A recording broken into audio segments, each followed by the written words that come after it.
Hello बच्चों, कैसे हैं आप? उम्मीद करती हूँ आप बढ़िया और एकदम मज़े में होंगे, खुश होंगे और एंजॉय कर रहे होंगे अपनी लाइफ को। बिल्कुल खुश रहिए, स्वस्थ रहिए और मस्त रहिए। जब हम खुश होते हैं तो हमारा दिलो दिमाग बड़ी तरोताज़गी महसूस करता है, जिससे हर कार्य में हमारी रुचि बढ़ती है। तो चलिए रहते हैं खुश और पढ़ते हैं अपना अध्याय, जिसका नाम है शिक्षक।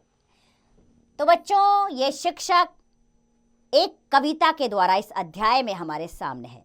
शिक्षक, जब आप स्कूल जाते हैं तो आप शिक्षकों के विश्वास पात्र बन जाते हैं, है ना। उन्हीं के संरक्षण में रहते हैं, कई घंटे गुजारते हैं, उनके द्वारा दिए गए कामों को करते हैं और उनके बताए हुए कामों पर अमल करते हैं।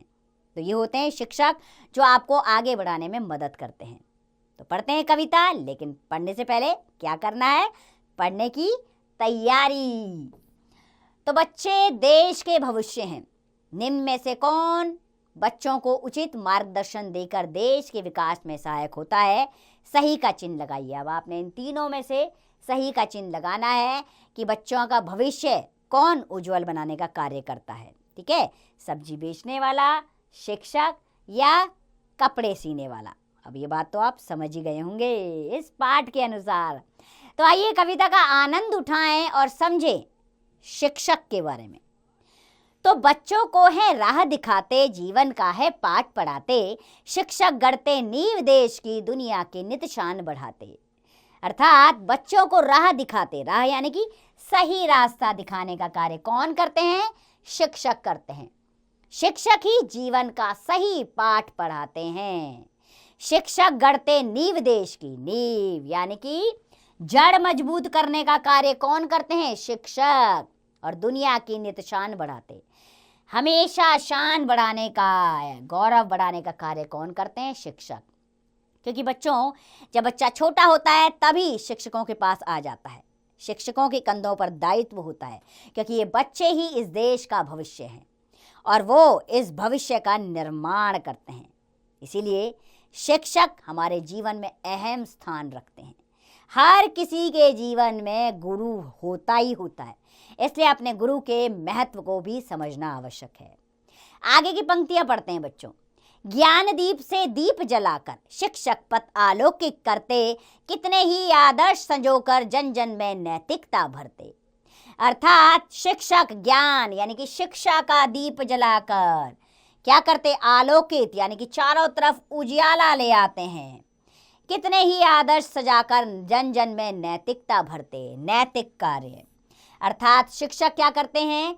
शिक्षा की ज्योति हर बच्चे के अंदर जलाकर चारों तरफ उजाला ले आते हैं, शिक्षा का उजाला, और अपने आदर्श नियमों का पालन बच्चों के द्वारा करवाकर बच्चों में नैतिक शिक्षा का उदय करते हैं।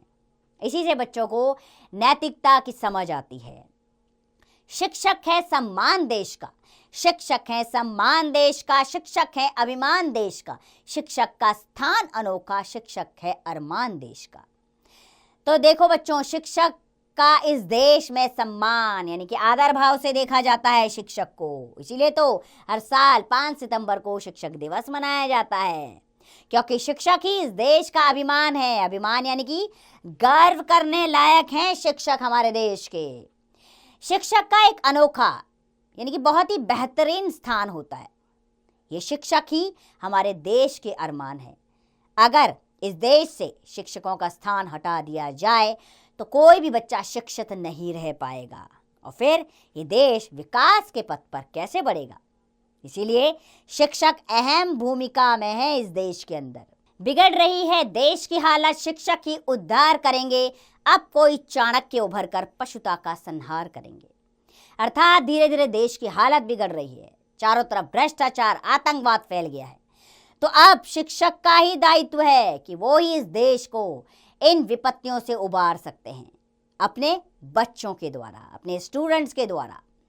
क्योंकि अब कोई चाणक्य ही बनकर आएगा, तभी पशुता यानी कि पशुता जैसे कार्य, पशु समान कार्य जो हो रहे हैं उनको समाप्त करने के लिए चाणक्य गुरु को आना ही होगा। अर्थात हर शिक्षक का दायित्व है कि वो चाणक्य जैसे बन जाएं और अपने हर बच्चे को आदर्श की ऊंची चोटी दिखाएं। तो बच्चों, हमारे शिक्षक हमारे लिए हमेशा आदरणीय रहे थे, रहे हैं और रहेंगे। इसलिए अपने शिक्षकों का आदर सम्मान करना आपका कर्तव्य है, क्योंकि वो निस्वार्थ भाव से आपको शिक्षा देते हैं, जीवन में आगे बढ़ने की प्रेरणा देते हैं। कोई भी शिक्षक अपने किसी भी विद्यार्थी को नीचे गिरता हुआ नहीं देख सकता। वो हर सफल कोशिश करेगा अपने विद्यार्थी को उच्चतम शिखर पर पहुंचाने की। ऐसे होते हैं शिक्षक। तो ऐसे शिक्षकों को हमारा नमन और उनका आदर सम्मान हमेशा बनाए रखें, मैं यही उम्मीद आपसे करती हूँ। तो बच्चों, इस कविता से मिलने वाली सीख को अवश्य अपने जीवन में अपनाएं और अपने गुरुओं का सम्मान करें। स्वस्थ रहें, मस्त रहें, खुश रहें और इसका अभ्यास कार्य आप स्वयं कीजिए।